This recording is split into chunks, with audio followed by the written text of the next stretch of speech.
చిత్తూరు జిల్లా పుత్తూరు మండలంలో ఎర్రచందనం స్మగ్లర్లను ఫారెస్ట్ అధికారులు పట్టుకున్నారు. సదాశివకోనలో ఎర్రచందనం దొంగల్ని నరికి తీసుకెళ్తుండగా అదుపులోకి తీసుకున్నారు. వారి నుంచి 9 దొంగల్ని స్వాధీనం చేసుకున్నారు. వీటి విలువ 1,40,000 ఉంటుందంటున్నారు. ఓటర్లను ప్రలోభపెట్టేందుకు ప్రయత్నించే వారిపై తిరుపతి అర్బన్ జిల్లా కోడ్ ఆఫ్ కండక్ట్ టీం కొరడ జొలిపించింది. చంద్రగిరి వైసీపీ అభ్యర్థి చెవిరెడ్డి భాస్కర్ రెడ్డి ఫోటోలతో ముద్రించిన బహుమతులను సీజ్ చేశారు.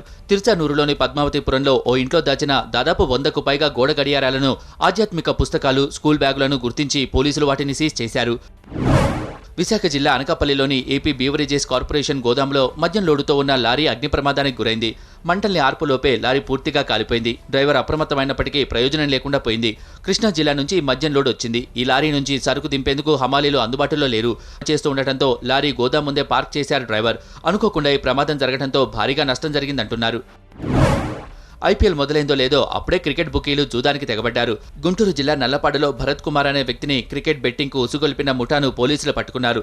బాధితుడిచ్చిన ఫిర్యాదు మేరకు బెట్టింగ్ ముఠాను అరెస్టు చేశారు. ఈ బెట్టింగ్ కేసులో శ్రీనివాసరావుతో పాటు మరో 3ని అరెస్టు చేశారు. వారి నుంచి సుమారు 4,20,000 నగదును స్వాధీనం చేసుకున్నారు. పశ్చిమ గోదావరి జిల్లా భీమవరంలోని ప్రకాశం చౌక్ సెంటర్లో ఉన్న వెంకట రామకృష్ణారావు జ్యువెలరీ షాప్లో చోరీ జరిగింది. షాప్లోకి చొరబడ్డ దొంగలు సుమారు 3 కేజీల బంగారు ఆభరణాలను ఎత్తుకెళ్లారు. దొంగతనానికి గురైన గోల్డ్ విలువ అక్షరాల ₹1,00,00,000 ఉంటుందని అంచనా వేశారు. అర్ధరాత్రి సమయంలో షాప్ వెనుక భాగం నుంచి ఎంటర్ అయినట్లుగా అనుమానం వ్యక్తం చేస్తున్నారు పోలీసులు.